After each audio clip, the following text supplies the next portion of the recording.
Welcome to Greenshine Farmers video blog about a family starting a farm and going back to the homestead lifestyle. This is episode 1. Please enjoy.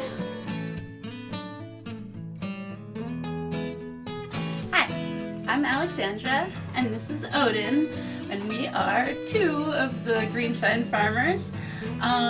I just wanted to kind of give a little bit of backstory onto Greenshine Farms. We were about to enter our 2nd year of being a farm.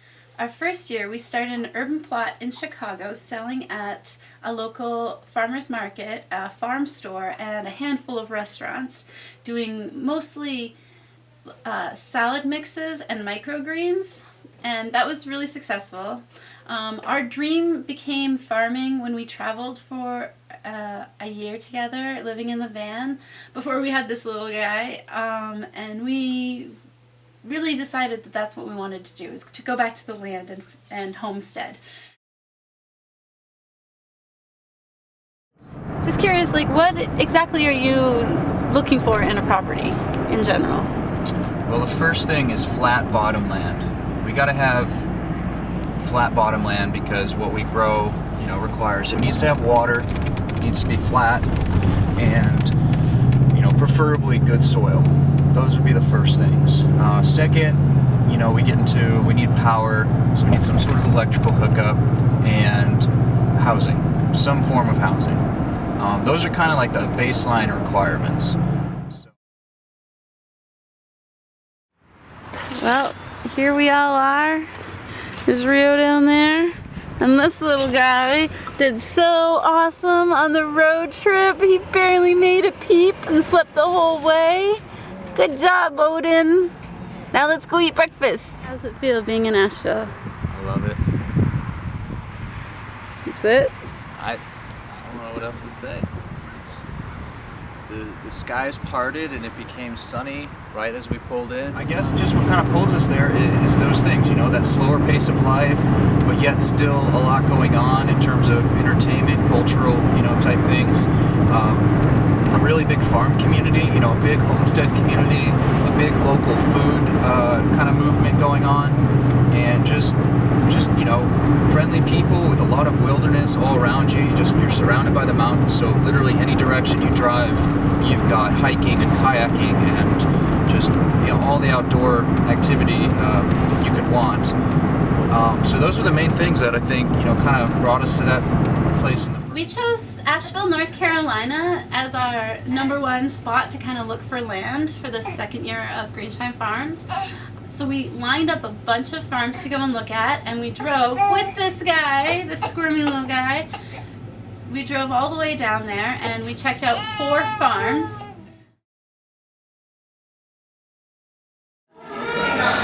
When you're rolling. Rolling? Alright, so today we checked out pretty good land, probably about 2, maybe 3 acres. I'd say under 3, but more than 2. Flat land, bordering a creek. So the land itself was pretty good. The big obstacle to that one was housing. There was no housing, so we would have had to do something where we get a travel trailer or something of that sort. Or rent a place in town. Or rent a place in town and just commute. The other kind of obstacle to it was there was this really overgrazed little cattle operation on the other side of the creek. And just the fact of, basically my worry is just that some of that manure getting in the water that we then use to fertilize or to irrigate our crops. So that was kind of a turn off from that one, but the people were great and the land itself would totally work. The second property we looked at, again, had I would say around about the same amount of land, flat land, bottom land, bordering a creek, a really good creek, with all the water we need, even in times of a drought. It had an old barn that was still a pretty solid structure, and it had a general store, which we could kind of convert into a cabin. So that one actually was really nice. The people were great. It's got a lot of potential. They also had some deer fencing that we could use, which would save us, a decent amount of money. And everything with that property I think was a go, but we'd have to invest probably anywhere from $2,000 to $3,000 in putting in a well and kind of just routing fresh water to the barn and to the house. You know, we can use the creek to irrigate our crops, but to wash our greens and to shower and do dishes, we would need a fresh water source. So there's a chance we might be able to tap into the neighbor's spring, but if that's not a go, we might just need to drill our own well, which again, like I said, we're looking at $2,000 to $3,000 that we probably won't get back.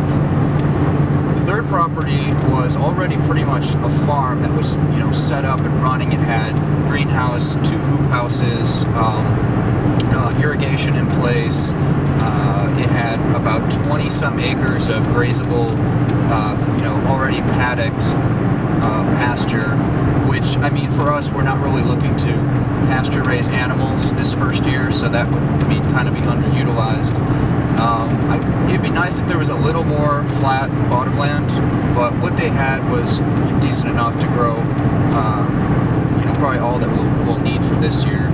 The one with that, the big issue with that is there's already somebody farming that land, a next door neighbor, and so I don't want to like kick them out. You know, I'm sure they're banking on having this land. And the second thing was there's actually someone already living in the house on that property, and again, I don't want to kick him out of, you know, this place. So that one, you know, is kind of a sticky situation. The fourth property was nice. It was great. You know, it was close to Asheville. It was probably 20 minutes away. It had a house already on it, you know, kind of just a small cabin, but it had, you know, running water and electricity. It had an old barn that was kind of falling over, but we could still probably utilize it. The big knock on this one was the lack of flat bottomland. It really didn't have much.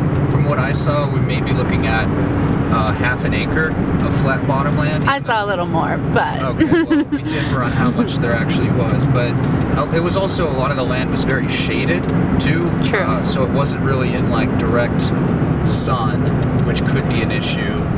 The creek that it had alongside wasn't really like rushing. I mean, maybe, I think it would be sufficient, but it's not as much water as I would really like.